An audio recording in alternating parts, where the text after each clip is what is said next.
if some of the information I provide for you today helps you be better prepared for the test, because I'm assuming you're watching this because you're taking the test, or maybe you're curious, but either way, I hope that the video I share with you today, you take something useful from it.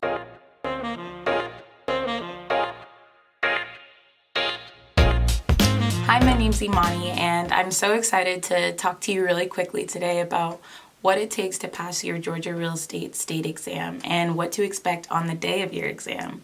I passed in late October and I didn't know what to expect, so if some of the information I provide for you today helps you be better prepared for the test, because I'm assuming you're watching this because you're taking the test, or maybe you're curious, but either way, I hope that the video I share with you today, you take something useful from it to use in your next Georgia real estate exam situation. So first things first, what to expect on the day of the exam. You need to bring 2 forms of ID.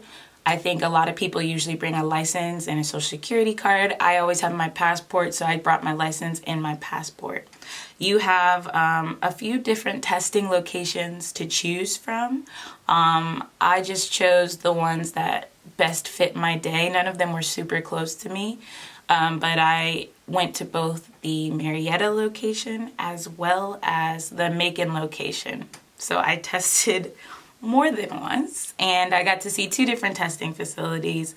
I know that some people like to go out to the Macon location because it's a little bit less crowded. There's a little bit less of filling up of slots, but I found it easy enough to book if you do it early. So when you get into the testing environment, what you should expect, at least during the quarantine time, is that you'll need to also have a mask, and you can't wear anything on your head. Like, I have a headband on right now. You can't wear a headband, you can't wear a bandana, you can't wear anything at all. I don't know why, that's just the rules. I don't make them. I think they do take your picture when you're sitting there for your exam, so that might have something to do with it. So once you're in the testing facility and you've taken off your headbands and everything else, you can't bring your phone into the testing room with you. It's a very big deal. They'll say it more than once. And I left my phone in the car every time. It's just easier that way to not have to worry about it going off if you don't put it completely on silent.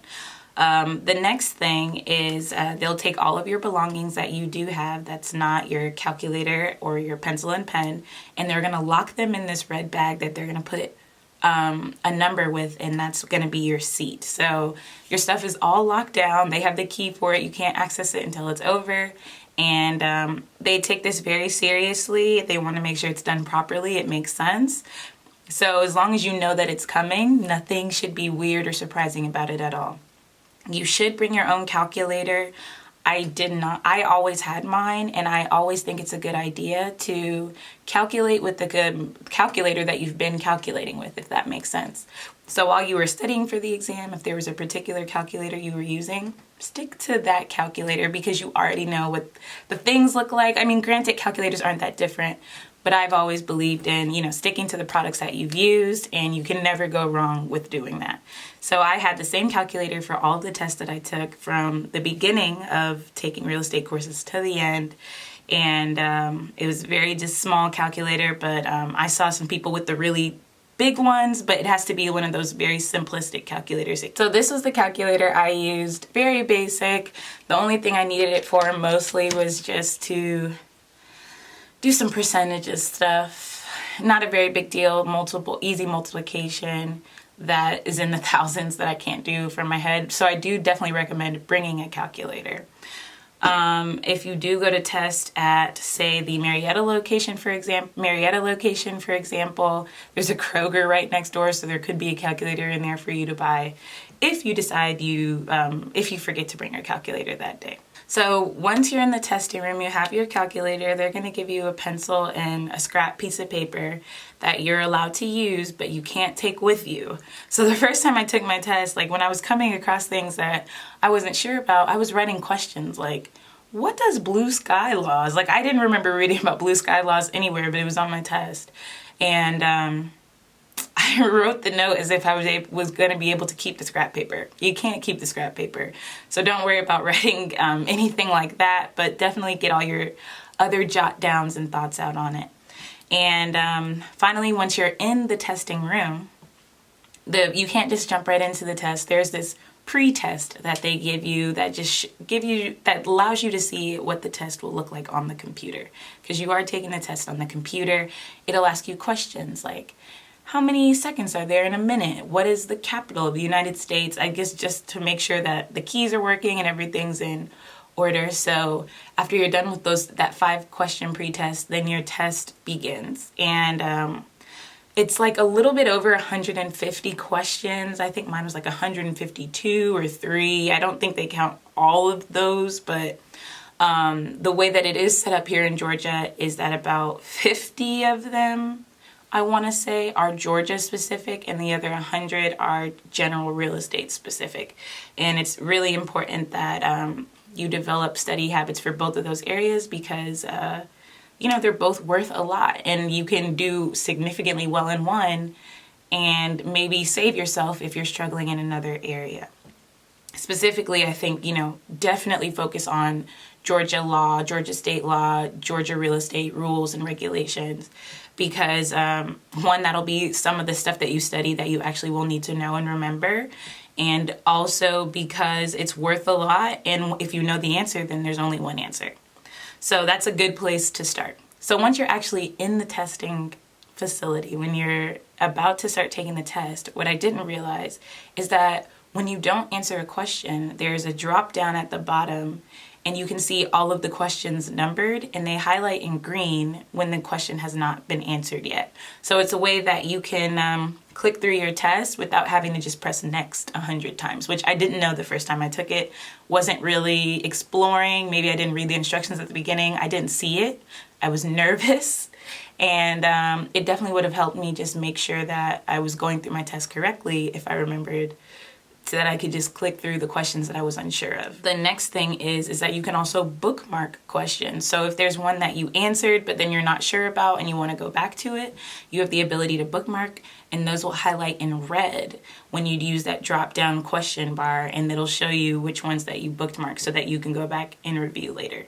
All of those are very helpful because one of the testing strategies that I mentioned in yesterday's video was about this idea that you only go through the test and answer the questions that you know the answer to.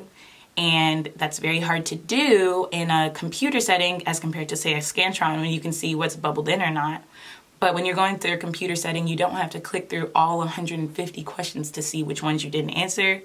The bookmark option and just the drop down that lights up in green gives you the ability to come back to the question without feeling like you don't know where the last place you were was, if that makes sense. So that was really a helpful tool that I didn't and wasn't super aware of until the last time I took the exam. But I think it would have helped me just focus on what I knew I didn't know if I knew I could go to one place to see that. So after you're done with your exam, we've breathed, we said a prayer. You are not done, you can't just leave, and that always is the thing that infuriated me the most. You have 2 other post-test questionnaires to do. One of them is going to ask you about yourself, if you've ever been in trouble with the Georgia Real Estate Commission before, if you have your GED or have you graduated high school, some of those questions to make sure that you can actually get your license if you pass.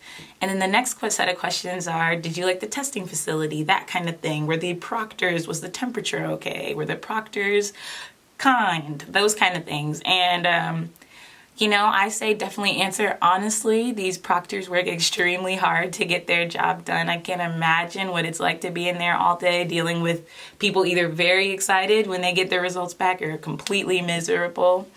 So I answered mine honestly, even though I just wanted it to be over. I got it done, and then you leave the testing exam room. So once you get your results back, you'll hand them back your paper, your scrap sheet of paper, and they'll unlock your red bag. You'll get your things out of it, and then they'll print something off for you.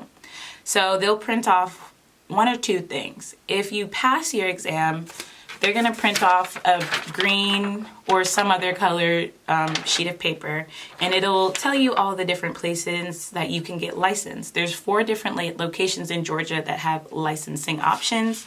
Those locations are Duluth, Marietta, Macon, and Savannah.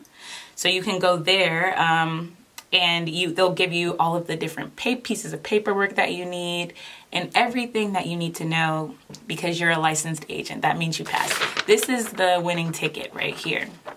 If you didn't pass, they're going to give you something like this, and it has that picture that you took before you took the exam when your face was still hopeful that maybe you would have passed. And it'll actually line out each of the different areas of the test and how many you got wrong and how many questions like that were on the test. I think it was really helpful when it came to studying. There were some areas that I was clearly stronger in than others, and that means I needed to spend more time with it.